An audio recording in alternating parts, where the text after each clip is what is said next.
Voilà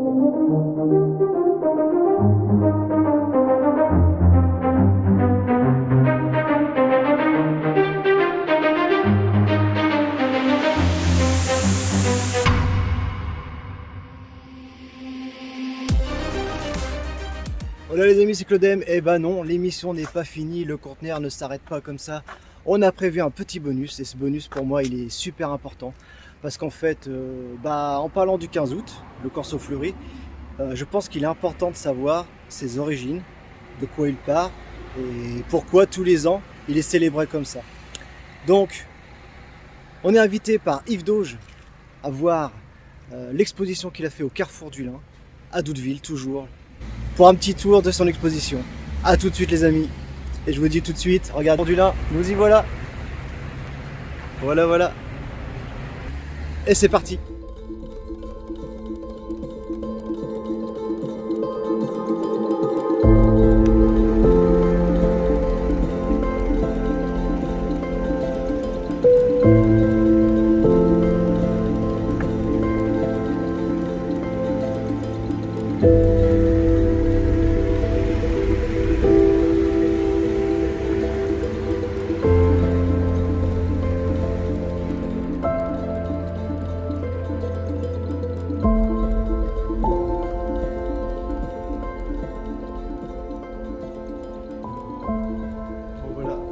Juste à l'entrée du Carrefour du Lin. Voilà les amis, ça y est, je suis à l'intérieur du Carrefour du Lin.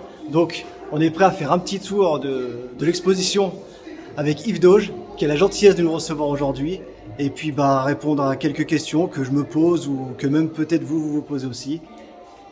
Bonjour à tous. Yves, bonjour. Bonjour. Donc, pour te présenter, tu es l'organisateur de cette exposition donc, qui s'intitule La fête patronale du 15 août à travers les âges.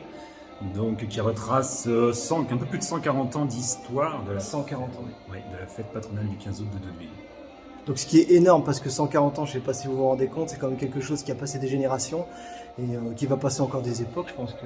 Là, je l'espère, oui, bien sûr. Parce que, je sais pas, si vous avez vu les images de la vidéo, vous voyez que c'est quand même une fête qui ramène énormément de monde, où la curiosité quand même de beaucoup de personnes est amenée à... Enfin, c'est magnifique en plus.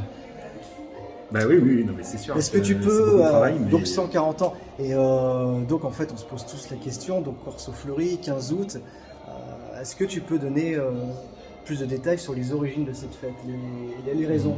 Ouais. Alors tout d'abord, effectivement, c'est une fête patronale, donc qui dit fête patronale, c'est en l'honneur de notre sainte patronne, voilà. Donc la Vierge Marie. Donc on sait que depuis la fin du XIIIe siècle, l'église de Doudeville a été acquise par l'abbaye de Valmont, donc l'abbaye de Valmont, l'abbaye Sainte-Marie.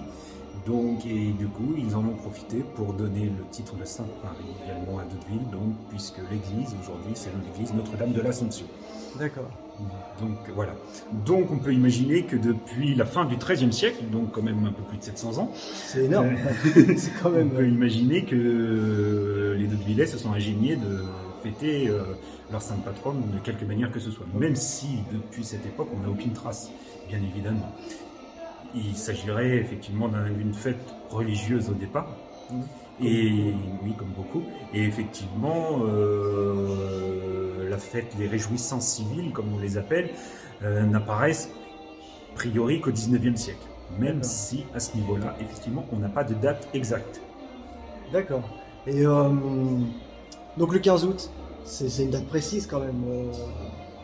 Oui, tout à fait, effectivement. Effectivement, c'est le jour de l'Assomption. Voilà. Donc la date était toute trouvée pour fêter la sainte patronne. Je dis ça bêtement, mais c'est vrai qu'il y a beaucoup de personnes, même des plus jeunes. C'est pour ça que c'est intéressant, parce qu'il y a énormément de jeunes qui viennent quand même voir le Corso Fleury. Oui. Ils ne savent pas ce que c'est le 15 août. Mais bien sûr. Donc c'est des dates d'histoire qui sont importantes. Effectivement, c'est un jour férié aujourd'hui parce que c'est une fête religieuse. On a tendance à l'oublier, c'est vrai. Et effectivement, c'est le jour de l'Assomption de Marie, donc la montée au ciel de Marie. Et effectivement, toutes les églises de France dédiées à la Sainte Vierge, généralement fêtent cette date avec ferveur. Voilà. Donc, là je le vois, j'ai pas encore fait le tour, c'est vrai que l'exposition que tu l'as fait toi-même tout seul? Oui, tout à fait. Toute la mise en place et tout ça. Alors la mise en place, non, j'ai eu D'accord. l'aide d'amis, de bénévoles de Doudeville en fait. En fait, l'organisation de cette exposition est liée à deux associations qui sont Doudeville en fait d'un côté et l'association pour la protection du patrimoine de Doudeville, dont je suis le vice-président. D'accord. Voilà. Donc, effectivement, j'ai eu des bénévoles qui sont venus m'aider pour monter l'exposition. Donc ça a pris une semaine quand même entière pour le montage. je ne sais pas si vous vous rendez compte, parce que l'exposition est là jusqu'au 10 septembre. Et si vous n'avez pas eu l'occasion de venir, c'est magnifique. C'est organisé, je peux pas tout vous montrer sur une vidéo parce que déjà, pour ceux qui l'ont déjà vu, bon c'est bien, mais pour ceux qui l'ont pas vu, je vous invite à venir voir de vous-même parce que une vidéo peut pas rendre la beauté de l'exposition. Donc effectivement, au départ, c'était des recherches personnelles. Au départ, il y a déjà plusieurs années. Ouais, comment tu t'es intéressé à ça Alors je suis originaire de Doudeville ou sa région. En fait, j'ai grandi à quelques kilomètres d'ici à Étalville. J'ai depuis au moins 2 générations, effectivement, ma famille est implantée ici à Doudeville ou dans le secteur. Et effectivement, j'ai toujours été un amoureux de Doudeville. Enfin, ça m'a toujours fasciné, toutes ces fêtes, tout ce qui tourne autour de Doudeville. Et tout naturellement, alors comment je ne sais pas, mais je me suis intéressé à son histoire. Et c'est vrai qu'aujourd'hui, au-delà du 15 août, je m'intéresse à toute cette histoire qui est liée à Doudeville. Mais c'est vrai que Doudeville, justement, de ce que j'ai vu, c'est quand même une ville qui est assez festive. Oui, quand même, bien sûr. Aujourd'hui, on la trouve encore festive, mais il faut s'imaginer que quelques dizaines d'années en arrière, c'était encore beaucoup plus énorme. C'était notamment la période après-guerre, où il y avait des festivités monstrueuses. Il n'y avait pas peut-être un week-end où il ne se passait rien, mais oui, non, mais c'est vrai que c'était très animé. Et c'est peut-être là d'ailleurs qu'on puise l'origine du Corso Fleuri d'aujourd'hui. Et donc au départ, oui, c'était des recherches personnelles pour moi, pour ma culture, plaisir, sans objectif d'en faire une exposition particulière. Et puis, j'ai été dans différents fonds d'archives. Dans un premier temps, je me suis principalement intéressé aux archives départementales à Rouen. Donc, il recèle pas mal d'anciens journaux. Donc, j'ai découvert énormément d'articles à ce niveau-là. Et puis, de fil en aiguille, ça s'est entassé. Et puis, j'ai eu accès à d'autres fonds d'archives, des archives privées, des personnes qui m'ont apporté beaucoup de photos. Et puis, il y a des personnes qui m'ont incité effectivement à exploiter ce travail. Donc l'exposition en elle-même, ça fait combien de temps que tu l'as fait? L'exposition, ça fait 1 an à peu près. Un an. D'accord. Enfin, peut-être un peu plus. En fait, cette exposition était plus ou moins prévue juste avant le Covid.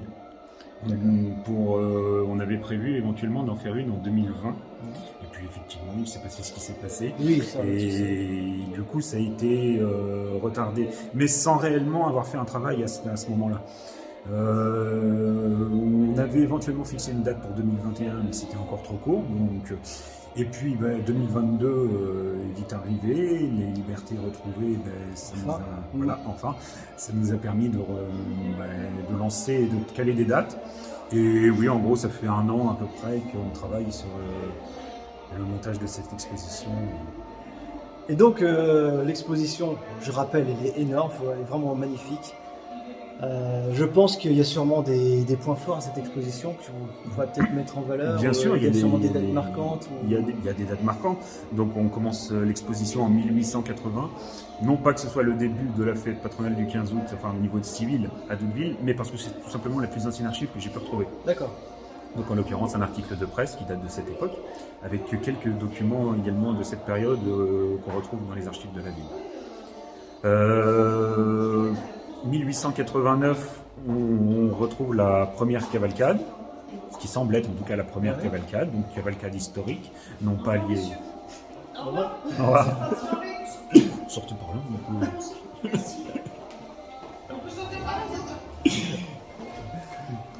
Donc je ne sais pas si on peut avancer en même temps éventuellement sur les. Alors, je vais passer en mode. Donc certains. Donc nous commençons ici en 1880, donc effectivement, donc le plus ancien article on a le programme à l'époque, c'était Eugène Guillotin, aujourd'hui on le connaît surtout grâce à la rue qui porte son nom, mais effectivement il était maire de Doudeville à l'époque, Eugène Guillotin. 1881, ben on commence à retrouver vraiment les premiers documents avec notamment la facture du feu d'artifice 1881, donc qui coûtait 371 francs de l'époque. Ce qui était énorme, parce que là on s'en rend pas compte aujourd'hui. Mais... Et effectivement, après, parmi les belles pièces qu'on a dans cette exposition, ça en est déjà celle-ci, mais en affiche, on a la plus ancienne affiche qui est de 1884. 1884. Donc ici, c'est une reproduction, mais si on se retourne juste derrière, nous avons l'original qui est encadré juste ici. Ah, celle-là, on n'y touchera pas. Parce que je pense qu'avec les années, il y a la fragilité. Bien sûr, encore que pour 138 ans d'existence, elle n'est pas trop mal conservée encore, je trouve. Ouais. Donc, je sais pas si vous voyez un petit peu. Il y a vraiment, effectivement, un petit clin d'œil à Bourvil. Voilà, en petites fleurs qui ont orné les bâchards des années précédentes.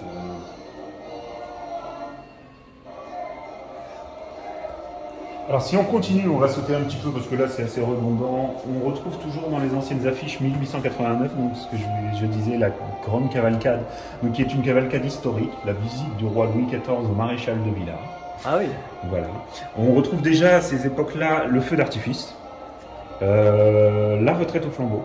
Et fin du 19e siècle, on se rend compte que Doudeville est assez réputé pour sa retraite au flambeau.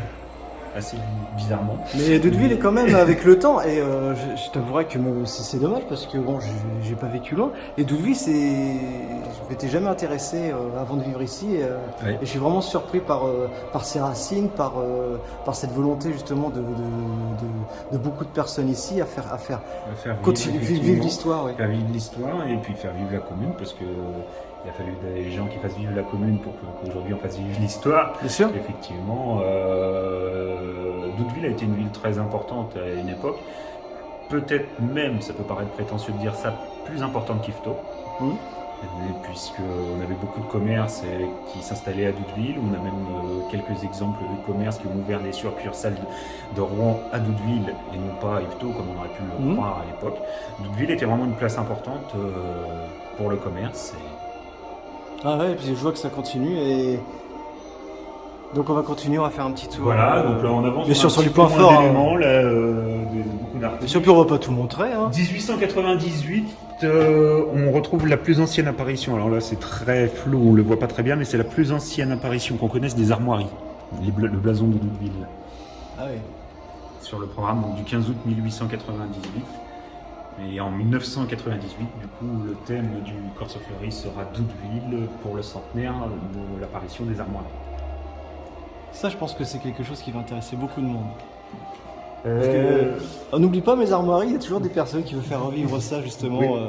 C'est ça que c'est quand même quelque chose de... Tout à fait.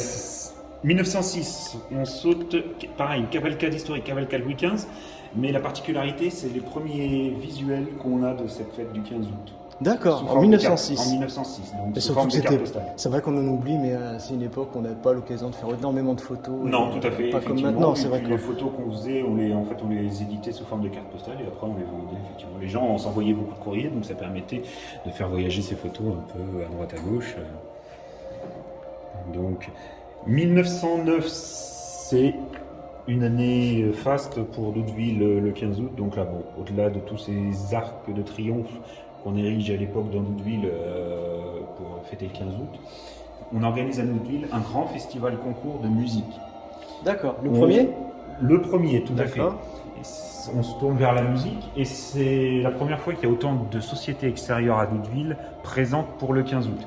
On a la chance également pour cette année 1909 de retrouver l'affiche originale de l'époque, donc qui annonce 25 sociétés de musique, 650 musiciens. Donc avec également effectivement la grande retraite au flambeau. On a un concours de tir à l'époque puisqu'il y avait un stand de tir. D'accord. Une fête de nuit, illumination des rues, des places, des édifices. Grande retraite au flambeau, grand bal. Et effectivement, alors on annonce 25 sociétés qui sont listées toutes juste en dessous. Mais quand on compte les sociétés musicales, il n'y en a que 24. Ah d'accord. Il y a une qui a disparu dans l'autre fête. Voilà, on ne sait pas pourquoi 25 alors qu'il n'y en avait que 24. Mais... effectivement, on a la chance encore d'avoir cette affiche au niveau des archives de la ville. D'accord. Si l'on continue la chronologie, alors 1910, on commence à avoir des cavalcades qui s'apparentent à ce qu'on appellerait aujourd'hui des corses fleuries.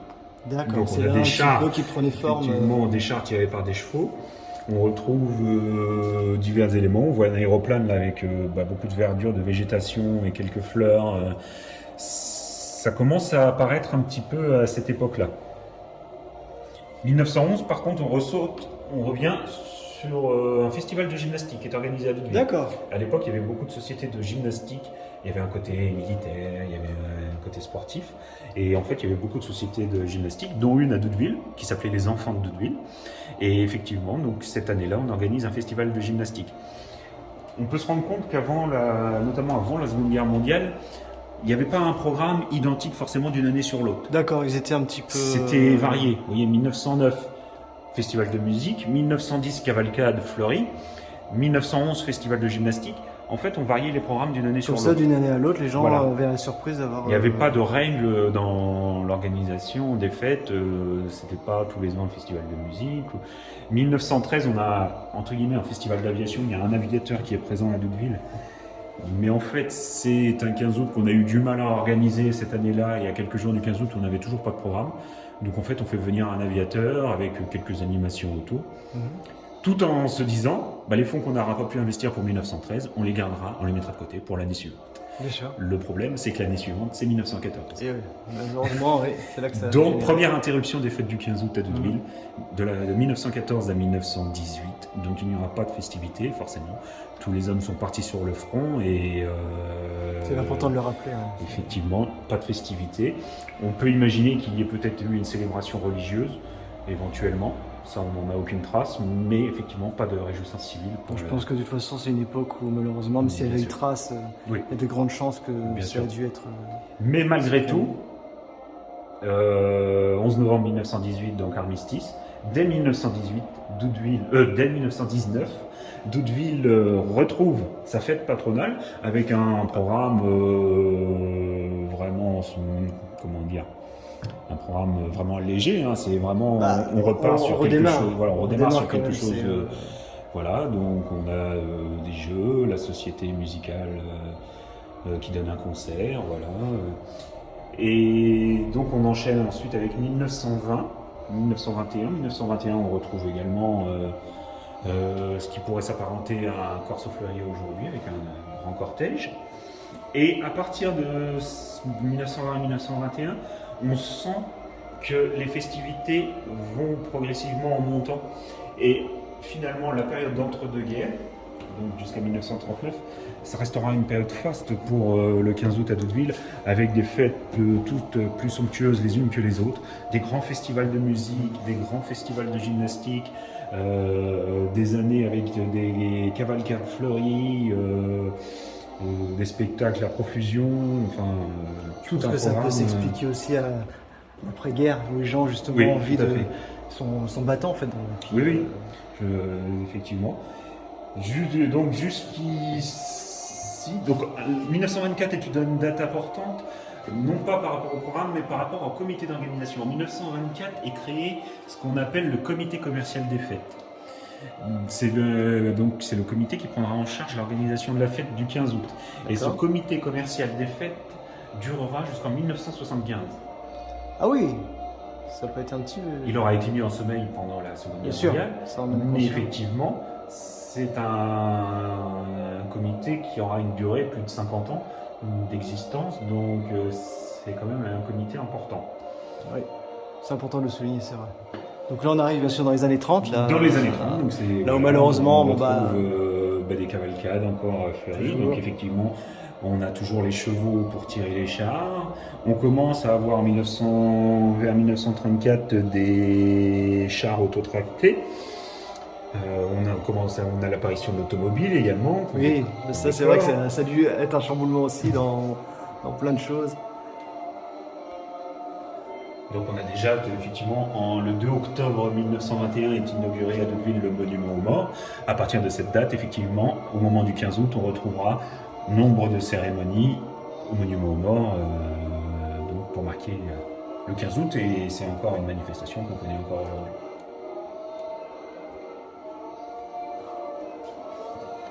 Super. Donc nous arrivons vite en 1939. Bah oui, 1939. Deuxième arrêt pour... alors à 15 jours de la mobilisation générale, Doudeville fête encore le 15 août. Donc avec un programme festival de gymnastique et de musique, une course cycliste également. Il y avait beaucoup de grandes fêtes sportives également, des fêtes d'athlétisme sur toute la période des années 30. Et donc 1939, belle coup près, au mois de septembre, mobilisation générale. Et effectivement, 1940, début de l'occupation, donc pas de festivité. Donc on voit bien qu'on passe de 39 à 46. Voilà, tout à fait. Mais une nouvelle fois, dès 1945, la capitulation allemande le 8 mai 1945, même pas un mois après, le comité commercial des fêtes est déjà réveillé. Ah oui. Ah, ils ont pas... Et effectivement, on relance les animations. C'était un peu juste pour fêter le 15 août 1945. Bien sûr. Mais on retrouve la première fête foraine d'après-guerre au mois d'octobre 1945, au moment de ce qui est la foire Saint-Nicaise Saint-Mélo, donc la braderie aujourd'hui comme on l'appellerait communément. On relance donc la première fête foraine et dès 1946, Doudeville retrouve sa fête patronale du 15 août avec un grand défilé fleuri et humoristique.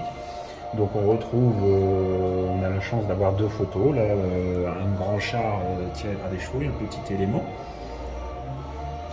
La partie humoristique, c'est important de le souligner parce que je pense que c'est une période où les gens avaient envie vraiment de passer un petit peu à l'euphorie. Puis ça devait être très très dur. Mais... Alors 1946, la particularité, c'est qu'on m'a apporté, quelques jours avant le début de l'exposition, on m'a apporté un recueil de 10 chansons qui ont été écrites spécifiquement pour la fête du 15 août 1946. Donc qui parle de Doudeville. Et ouais. Donc par exemple, le comité des fêtes conserve la tradition qu'à notre vieille retraite il y soit des lampions. La musique en tête, les pompiers alignés derrière notre garde champêtre, admirez-les tous défiler. C'est magnifique. Et voilà, j'ai eu la chance de récupérer ça quelques jours avant le début de l'exposition. C'est magnifique parce que ça reste quand même des écrits et des écrits qui viennent du cœur, donc voilà. automatiquement. Donc sur des airs connus de l'époque, en fait, voilà, on s'amusait. La période 1946-1955, c'est une période où le programme est varié. On retrouve un peu le schéma de la période d'avant-guerre. Ouais. Et effectivement, 1947, on place le 15 août sous les sapeurs-pompiers. Donc il y a un grand concours de pompe à incendie à Doudeville avec un championnat d'athlétisme pour le 15 août. Donc là, pas de cavalcade, pas de char fleuri, pas de corso. La fête est placée sous le local des sapeurs-pompiers. 1948, on retrouve alors là, cette fois-ci, un grand concours de char fleuri, parce qu'en plus, il y a eu un concours cette année-là. D'accord. Donc on retrouve effectivement encore les chevaux, 1948. On est sur une période de transition entre les chevaux et la partie mécanique.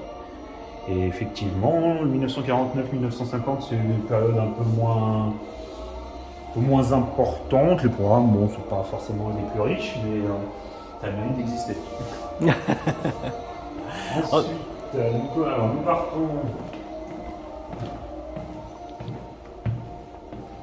Voilà, 1951, 52, 53. À cette époque-là, la particularité, les fêtes du 15 août commencent au Puy-Saint-Jean.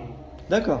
Le 14 au soir, en fait. Et il s'était créé un comité qu'on appelait la Commune libre du Puy-Saint-Jean, qui était inspiré plus ou moins de la Commune libre de Montmartre. Mmh. Et il y avait un petit comité, et en fait, il décorait tous les ans le Puy-Saint-Jean d'une certaine façon, suivant le thème de la fête du 15 août.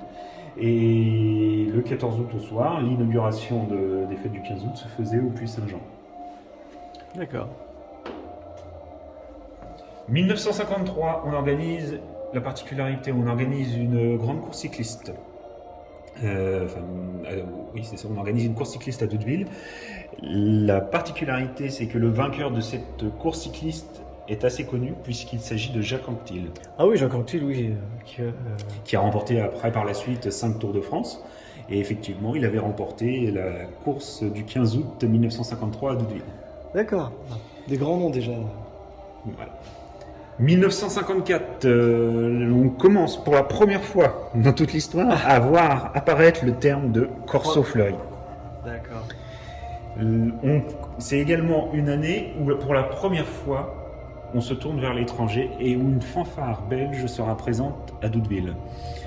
Elle s'appelle l'Écho de la Lys de Bissegem. Et par la suite, il y aura de nombreux liens avec cette société musicale et Doudeville. Il y aura des échanges. À Doudeville, nous avons la renaissance de donc l'harmonie, à l'époque fanfare, mais aujourd'hui harmonie, donc qui avait été créée en 1886. Et il y a eu beaucoup d'échanges entre les deux sociétés musicales. Et l'origine vient de là, de 1954, puisqu'on organise une grande fête franco-belge. D'accord. Donc on retrouve des chars on dirait fleuris, mais on retrouve également beaucoup de lin. Oui, ce qui est quand même la particularité de Doudeville, la capitale du lin. Voilà. Parce que s'il y a des gens qui regardent et qui ne connaissent pas, c'est bien. 1955, c'est une année importante. On a toujours le comité commercial des fêtes, donc qui avait été créé en 1924, qui organise les festivités. Et c'est l'arrivée d'un homme, Marcel Ballu, puis de son équipe.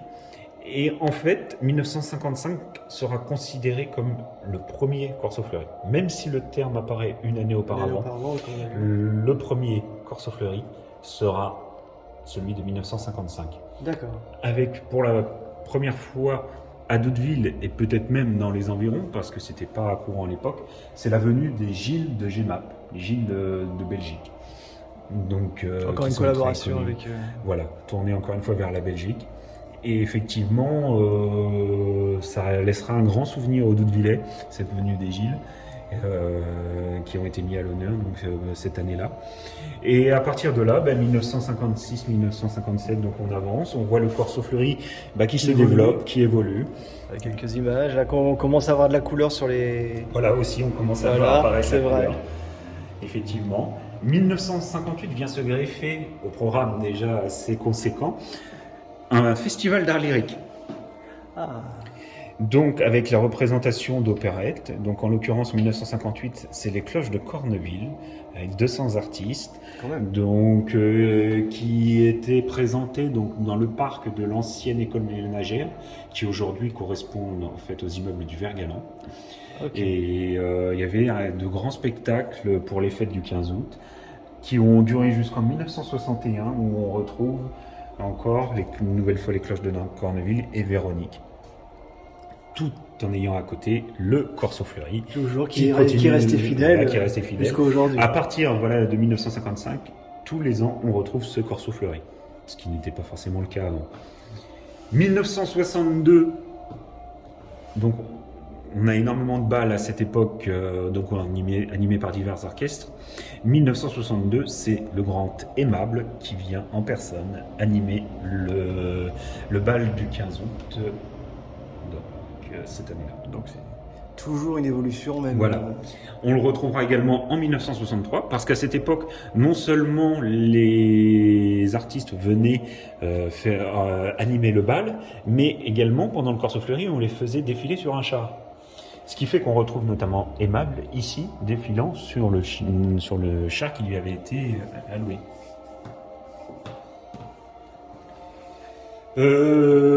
Après, à partir de là, on avance, on a le corso fleuri, on commence à avoir beaucoup de couleurs. Vous laisse passer un peu de couleurs, vous découvrirez si vous venez. Hop là.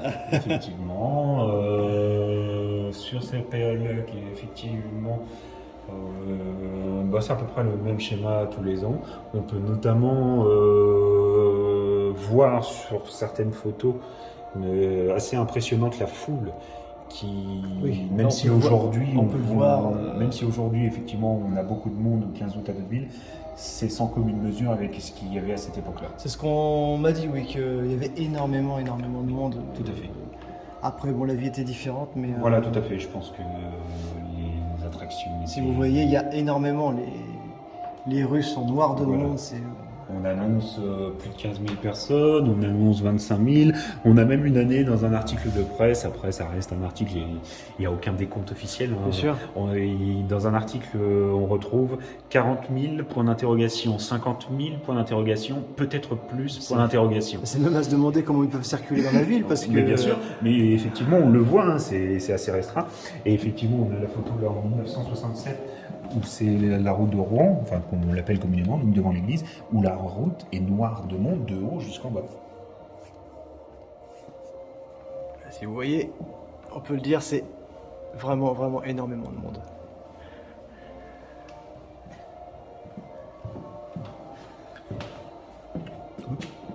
Alors on continue d'avancer, on retrouve toujours le jeu traditionnel Corso Fleury, toutes les animations, jusqu'en 1975, donc c'est ce que je disais tout à l'heure. En 1975, pour diverses raisons, le comité commercial des fêtes est dissous, ce qui malheureusement condamnera le Corso Fleury. D'accord. Donc en 1976, il n'y aura pas de Corso Fleury à Hauteville. Ah, justement, l'année de mon arrivée, l'année de ma naissance, mais c'est incroyable. Donc, il y aura une fête du 15 août, parce qu'il y a quelque chose qu'il faut bien distinguer aussi, c'est le Corso Fleury de la fête du 15 août. Le Corso Fleury n'est qu'une partie de la fête patronale du 15 août. Exactement, c'est pour ça qu'il est important de préciser à chaque fois Corso Fleury 15 août. Voilà. Ouais. En 1976, donc, on célèbre le 15 août d'une autre manière, enfin il y aura des sociétés musicales, des majorettes qui défileront, mais effectivement pas de Corso Fleury. 1977, toujours pas de Corso Fleury cette année-là. On a un feu d'artifice et un festival des records fantastiques, parce qu'il fallait bien trouver une animation quand même pour marquer le coup. Ces 2 années, les festivités du 15 août seront organisées par la municipalité. D'accord. Fin 1977, tant bien que mal, on arrive à reconstituer un comité des fêtes, avec pour objectif dès 1978 de refaire un Corso Fleury, donc avec un nombre de chars précis, un nombre de sociétés musicales précis. Sauf qu'en 1978, pas de Corso Fleury toujours. À la place, on organise donc un grand festival à moto, donc des cascades à moto. Donc avec Jacques Croteau, qui à l'époque est un grand cascadeur. Et effectivement, c'est le point d'orgue des festivités, donc en 1978. 1979, on n'arrive toujours pas à recréer un Corso Fleury. Et on sent un certain déclin au niveau même de la fête du 15 août. J'ai l'impression qu'il n'y a plus aucune bonne volonté, ou un peu de dépit, je ne sais pas. Ouais, peut-être le fait de ne pas justement réussir à recréer. Peut-être, oui, tout à fait. Et en 1979, donc un grand spectacle folklorique avec un feu d'artifice au château de Galleville. 1980, le comité des fêtes qui avait été créé 2 ans auparavant, malheureusement arrête ses activités. D'accord. Ce qui fait qu'il n'y aura quasiment rien pour le 15 août 1980. Une fête foraine, une messe et, aux sorties de la messe, un petit concert de l'harmonie La Renaissance, donc sur le parvis de l'église. Mais aucune autre festivité à côté. Ça a peut-être été l'élément déclencheur pour 1981, puisqu'en 1981, on recrée un nouveau comité, puisque l'autre avait été dissous en 1980. On réussit à constituer un comité, donc qui prendra pour nom les Amis du 15 août. Oui. Et effectivement, dès 1981, alors à l'époque c'est Michel Dupuis qui est maire de Hauteville. C'est lui donc qui constitue ce comité, c'est lui qui en assumera la responsabilité puisqu'il prendra la présidence. Et dès 1981, on arrive à refaire un Corso Fleury. Et effectivement... Ouais, et puis ça reprend quand même vraiment les valeurs de... Voilà. Et effectivement, on retrouve dès le départ la foule qu'on avait l'habitude de connaître à Hauteville, peut-être un petit peu moins, bien évidemment. Mais, le temps que ça redémarre. Le temps que ça redémarre. Et effectivement, 1982, on continue, toujours un Corso Fleury. Et effectivement, les Amis du 15 août continueront d'organiser ce Corso Fleury d'une année sur l'autre jusqu'en 2011. Donc là, à cette époque, on n'a plus tous les programmes, on n'a plus les balles, on n'a plus... Enfin, aussi, on a peut-être un peu de balles, mais plus de balles à orchestre, forcément. C'est un petit peu... Ouais. Le programme est peut-être un peu moins riche, mais il faut savoir que la période 55-75, c'est peut-être qu'on pourrait qualifier d'âge d'or au niveau des fêtes du 15 août à Hauteville. Ouais, d'accord. Et puis là, on va quand même. Enfin, ça, on verra ça après, Ouais. si bien sûr on a le temps. On a quand même Oui. pas mal en exposition, des Ah, dans les des vitrines. instruments. des Alors trompettes. effectivement, on a. Je sais qu'il y a une trompette qui a une histoire qui est particulière qu'on m'a racontée. Alors c'est pas une trompette, c'est un clairon. Un clairon. Ah, pardon. Effectivement. Je vais me faire des ennemis. Donc en 87, 88, donc là on avance, donc on retrouve les courses fleuries, les uns après les autres.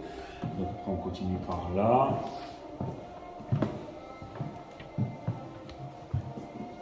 Donc avec, 90. entre 81 et là, la période où on a eu différents présidents. Donc on a eu Michel Dupuis au départ, Alain Follin qui est arrivé ensuite, Gisèle Beaufils. Et en 1995, c'est Denis Gillet qui prend la présidence donc des Amis du 15 août. D'accord. Denis Gillet qui a été honoré cette année justement le jour du 15 août. Et donc c'est à partir de cet instant qu'il prend la présidence, même s'il était très actif. On le retrouve déjà en fait sur un char en 1946. Oui, de toute façon, je pense qu'il soit président, c'est quelqu'un qui a déjà dû s'investir pas Donc mal. effectivement, il prend la présidence, mais on retrouve la continuité. Alors au niveau de la qualité des chars, peut-être que c'est une période assez importante. C'est vrai qu'on a des chars assez raffinés. Oui, on Et voit quand même. on retrouve sur ces chars beaucoup tous ces petits tableaux qu'on peut voir dans l'exposition sur les murs. En fait, ces tableaux faits de papier crépon, mais de toutes petites fleurs faites à l'allumette, au pic à brochette ou au crayon.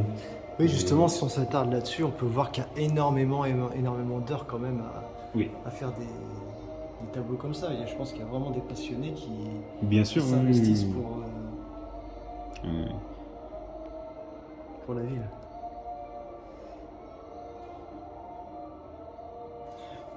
On a sauté 1990. D'accord. 1990, c'est une date assez particulière parce que cette année-là, il y a un acteur de renom qui est présent à Doudeville, qui est Jean Lefebvre. Ah, c'est vrai. Ah. Alors là. En fait, pendant le 15 août 1990, pendant le Corso Fleury, a été tourné un film à Doudeville, donc avec pour tête d'affiche Jean Lefebvre, avec comme acteur secondaire Michel Crémat, Thierry Kendorn. Et en fait, le film s'intitulera Sous le signe du poisson. Ça restera pas un grand film du cinéma français. D'ailleurs, il n'a même pas été fait pour le cinéma, mais pour la télévision. D'accord. Et effectivement, c'est entre guillemets une petite fierté d'avoir pu voir Jean Lefebvre. D'ailleurs, on peut le retrouver justement. Oui, effectivement. Un petit clin d'œil, justement. Voilà, tout à fait. Donc, Puisqu'en 2015, il y a eu un char qui a été réalisé sur la 7e compagnie. Donc, effectivement, on retrouve son visage ici.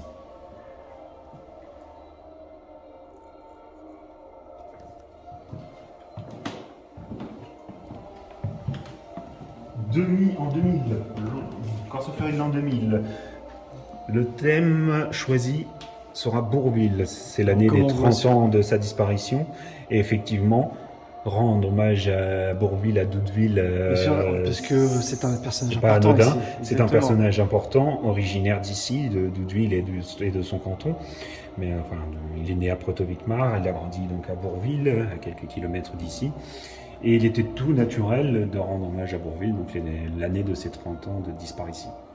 Donc il restera pour les Doudevillais un grand Corso Fleury. Non, bien sûr, cette année-là. j'en doute pas. Donc on continue l'avancée, donc les thèmes se succèdent les uns après les autres. Alors voilà, les années défilent, hein. On s'arrête pas sur tous. Et on vous laisse des surprises. Oui, bien sûr. Et en 2011, ce sera entre guillemets le dernier Corso Fleury. Début 2012, démission du président donc des Amis du 15 août. D'accord. Donc début 2012, et en fait la municipalité du coup reprendra à sa charge l'organisation des festivités du 15 août, mais n'arrivera pas à constituer un Corso Fleury.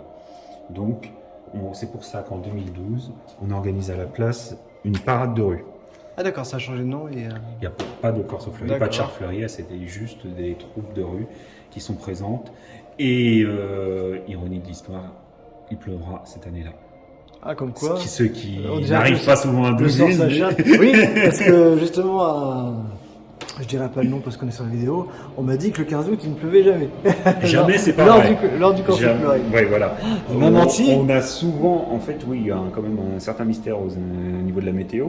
On a souvent de la pluie le matin, la nuit, même parfois à quelques instants du départ.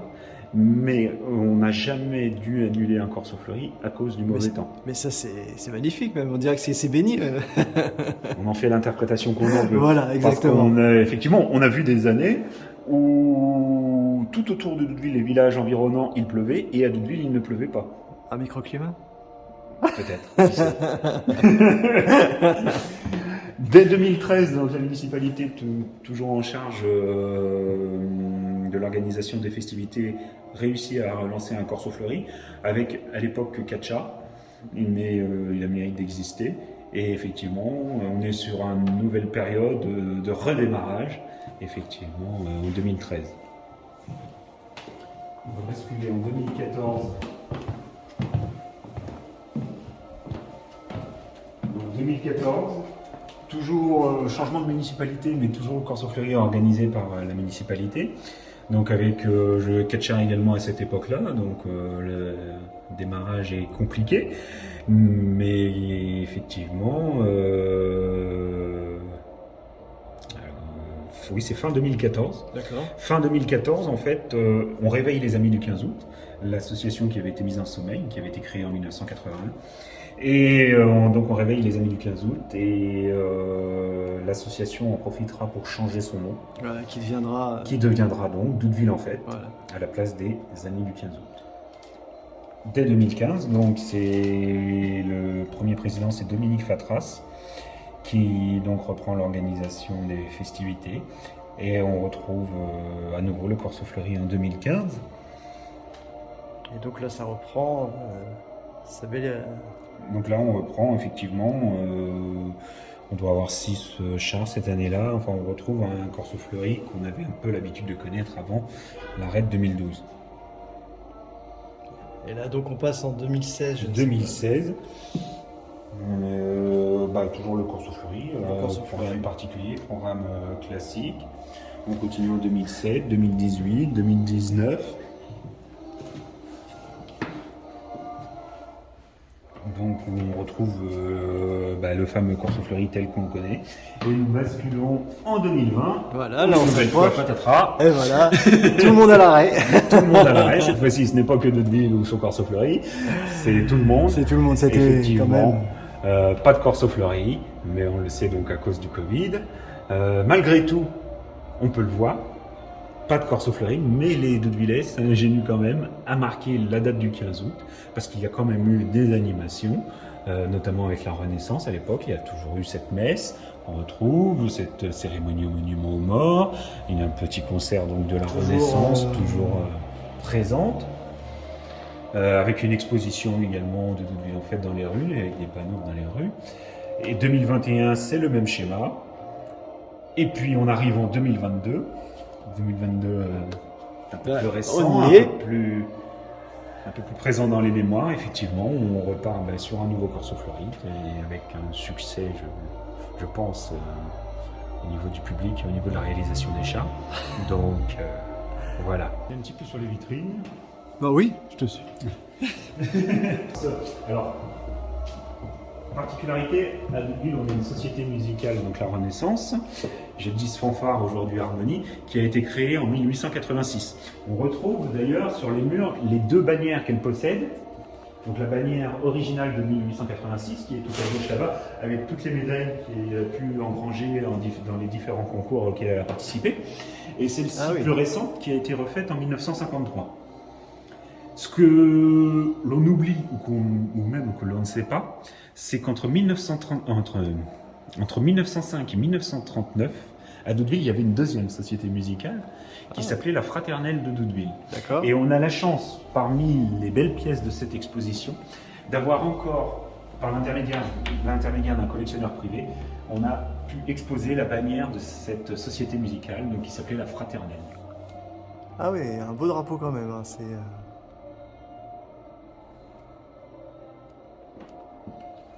Donc oui, au niveau des vitrines, donc effectivement, Je suis également membre de la Renaissance. C'est vrai? Oui, Ah. effectivement.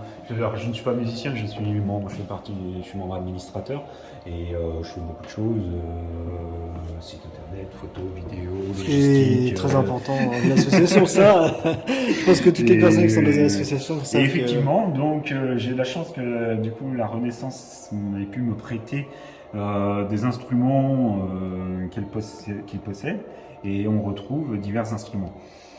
On a la particularité effectivement d'avoir ce clairon. Oui, il y a une histoire Donc, particulière. Qui a été la propriété de Eugène Bunel et effectivement qui était clairon d'honneur à la Renaissance de Doudeville et qui a été pendant de très nombreuses années présent à la Renaissance et qui a fait nombre de 15 août et de défilés avec ce clairon.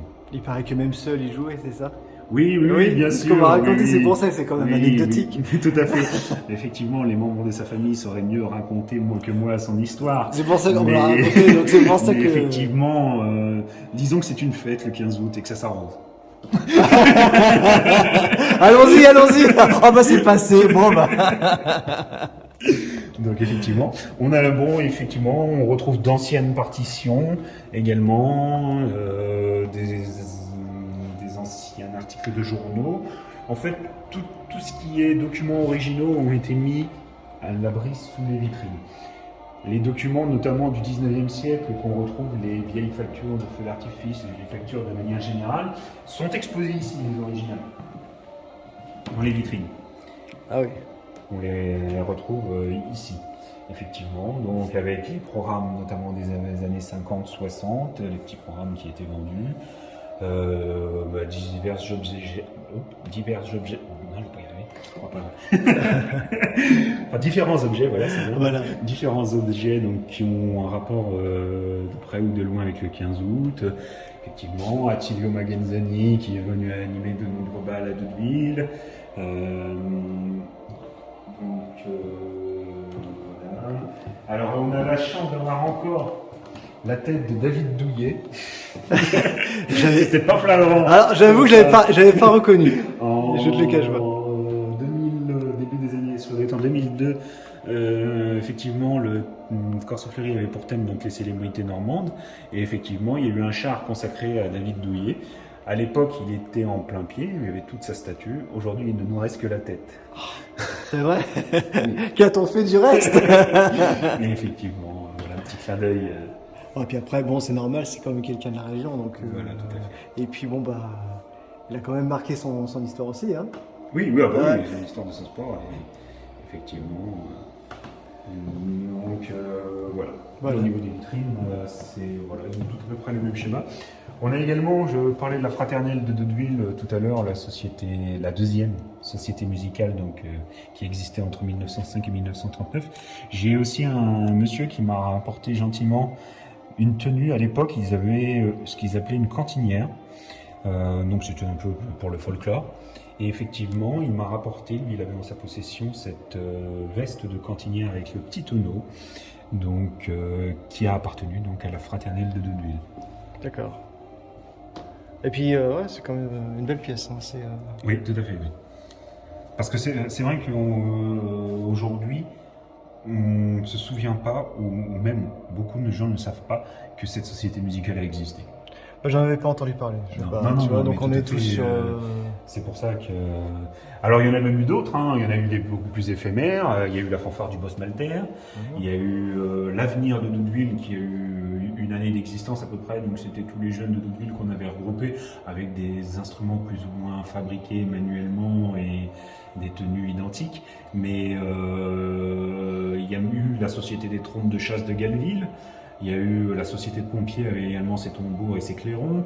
Il y avait quand même eu, au niveau de la musique, Doudeville était aussi très animé. Aujourd'hui, il ne subsiste plus que la Renaissance. Ouais. Déjà très bien. Mais bon, c'est déjà eux seuls. Déjà, ils font parler d'eux et puis Oui. Tout à fait. ils savent être présents. Ça. Non. Donc, Je crois qu'on a fait un bon tour. Après, on va laisser quand même le public venir admirer d'eux-mêmes. Voilà. Alors effectivement, on a le mur des affiches où on a effectivement des affiches friches plus ou moins anciennes, qu'on a la chance d'avoir encore. On a énormément de tableaux pareil, qui m'ont été prêtés par différentes personnes, donc tous ces tableaux en fleurs, papier crépon. On a quand même pas mal d'exposés. On a un petit clin d'œil également à monsieur René Cocagne, donc avec le tableau qui est dans l'angle là-bas, qui est un grand artisan également des fêtes du 15 août à Doudeville, qui a dessiné de nombreux chats et qui est un grand peintre. D'ailleurs, on l'appelait Maître Cocagne. Et un ou deux endroits, effectivement, on lui fait un petit clin d'œil. Quand même. Je pense, Yves, qu'on peut dire que Corso-Fleury et le 15 août, c'est quand même une fête qui a marqué les esprits depuis 140 ans, qui a amené énormément de personnes connues aussi, parce qu'on ne peut pas citer tout le monde. Et qu'est-ce qu'on peut dire? Venez voir. Oui, venez voir l'exposition. Elle est ouverte donc jusqu'à samedi 10 septembre. Elle est ouverte une bonne partie de la journée samedi. Donc effectivement, c'est le moment ou jamais. C'est le moment ou jamais, ne ratez pas ça. On peut toujours dire qu'il y aura une exposition l'année prochaine, mais bon, bien évidemment, dans cette vidéo, on ne peut pas tout montrer, c'est normal, effectivement, mais c'est très riche. Il y a énormément de documents, d'articles de presse. Tout le monde s'y retrouve presque. Enfin, tous les gens qui sont passés jusque-là ont eu le plaisir de se retrouver sur les photos, sur les différents chars qu'ils ont pu réaliser, qu'ils ont pu participer. Enfin, donc, en général, tout le monde y trouve son compte. Pour les amoureux de l'histoire, il y a énormément de documents à lire, il y a plein de classeurs avec des photos, Enfin, ce que je peux vous dire, c'est que c'est énorme et qu'on ne peut pas montrer ça. Déjà, je pense qu'on a pris pas mal de temps. Et je t'ai pris pas mal de temps aussi, Yves. Oui, donc j'étais très efficace aussi. J'ai dépassé sur... Il va m'en vouloir. Non, mais il n'y a pas de problème. Non, c'est toujours un plaisir de faire découvrir cette fête du 15 août. C'est vrai que c'est une fête qui me fascine depuis tout petit. Moi, c'était ma sortie de l'été quand j'étais gamin. Et effectivement, j'en garde un souvenir formidable. Et encore aujourd'hui, il y a quelqu'un qui a dit un jour, qui se reconnaîtra, je pense, quand le 15 août fait partie de l'ADN de Doudeville.